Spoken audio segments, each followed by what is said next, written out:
I'm Ariel Armony. I'm the Vice Provost for Global Affairs at the University of Pittsburgh. So my role is to lead the strategy for the university in terms of global engagement.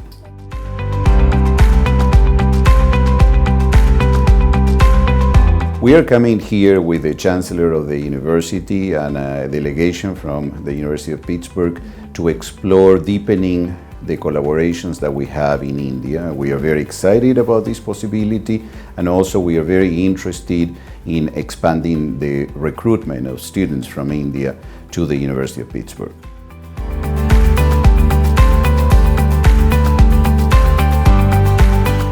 This is a particular time in the United States where we know that there are some restrictions, but we have to be really careful about assessing them, because at the same time we are in a situation in which international students are very welcome in the United States, and our university in particular is a place that places a lot of emphasis on welcoming international students. We work very closely with them. We have been actually awarded a very important prize by NAFSA, which is the largest organization in the world on international education, for campus internationalization. So we are considered one of the leaders in terms of international education in the United States.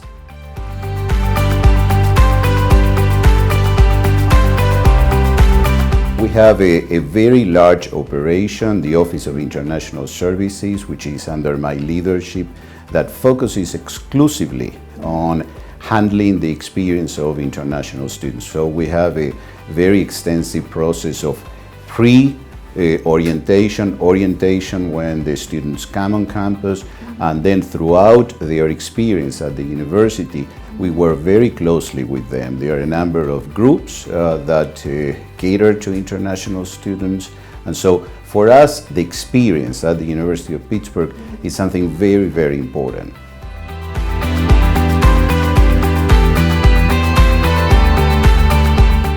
Well, first of all, one very important thing is the city of Pittsburgh. The city of Pittsburgh is considered one of the most livable cities in the United States. It's also an incredible ecosystem of innovation. We have two major research universities, the University of Pittsburgh and Carnegie Mellon University, which are next to each other. So in a radius of less than 2 square miles, we have more than 33% of university research and development funds in the state of Pennsylvania. So it's a really huge, attractive area for innovation. It's a very safe area, it's very welcoming, it has lots of different amenities, restaurants, etc. Public transportation is excellent. Students access public transportation freely by being students at the university. So it's a great place. Well, first of all, students have access to the best education in the United States. So we are very, very strong in a variety of areas, from engineering to the health sciences, and also in humanities and social sciences. We have some of the best programs in some of these areas. Our programs in business are also one of the best, but particularly I want to highlight that the University of Pittsburgh is a leader in terms of technology, in terms of technology applied to the health sciences, and in new areas such as artificial intelligence and big data.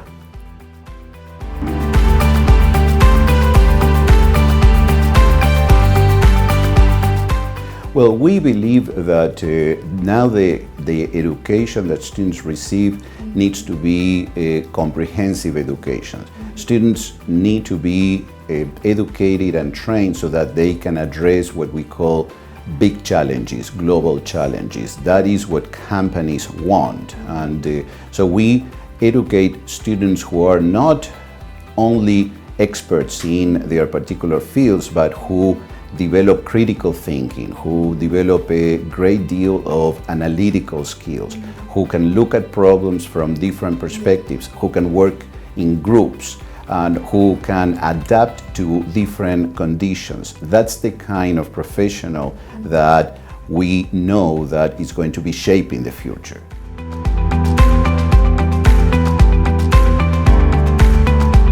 There are many ways in which our students are actually doing that. For example, one area is through innovation and entrepreneurship. We have a whole institute, the Innovation Institute, dedicated to work with students across the university to help them develop new companies, startups, to develop patents, to see how they can work in groups to generate new innovations. So what students do in the classroom is expanded outside of the classroom. For us, the concept of experiential learning is very, very important. You learn not just by sitting in a classroom, but by doing as well and by creating new things.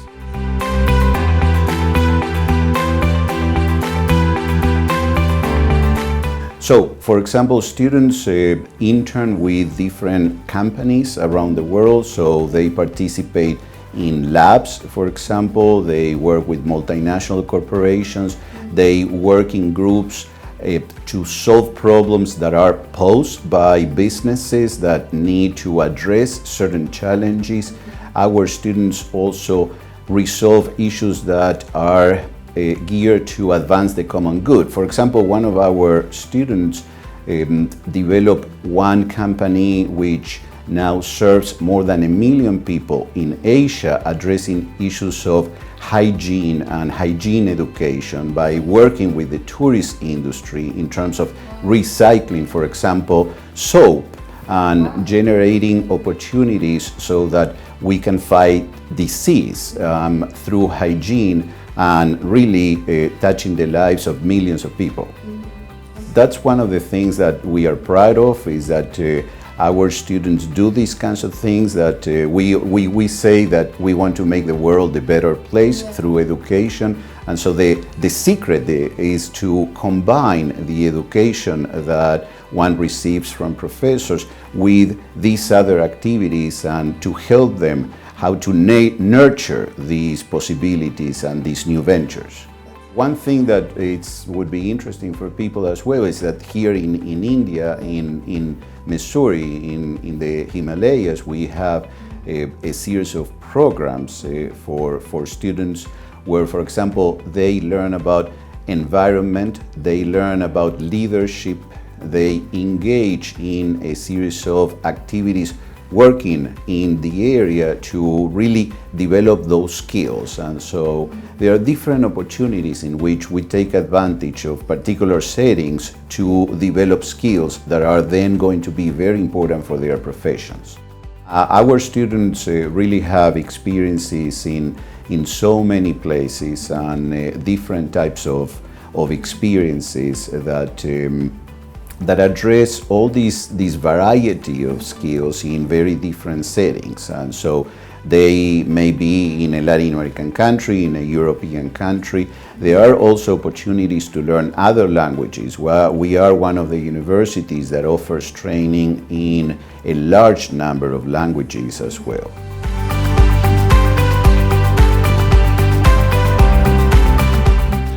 Yes, we are very interested in expanding our footprint in India. We are aiming to actually double the number of undergraduate students at the University of Pittsburgh, and doing that in a very selective way, but at the same time we are committing to providing access to students from India who usually do not have access to American institutions. So we are very interested in connecting to those students, in helping them make a decision about coming to the United States. They will see that connecting through us will show them that it's not a complicated process, that it can be really very friendly, and it can be a nicely guided process.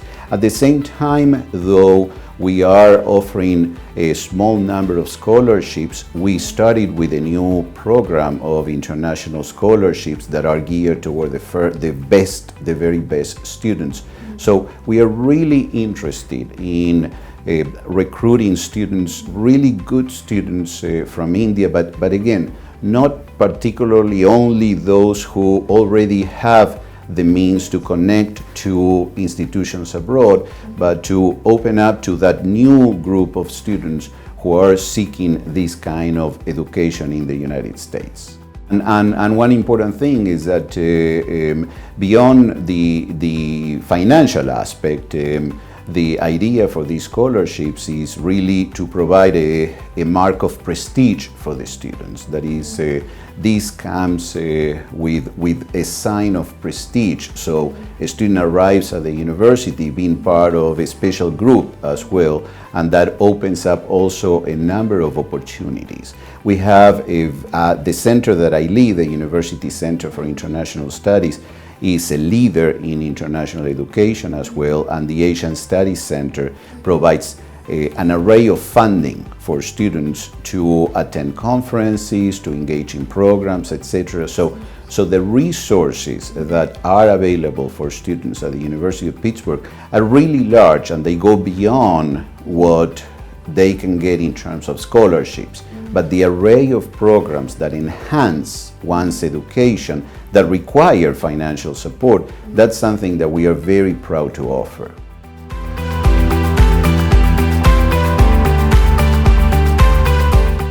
We want students who want to innovate. We want students who want to address complicated issues, challenges, and we want students who are interested in engaging in critical thinking in order to address issues that make the world a better place.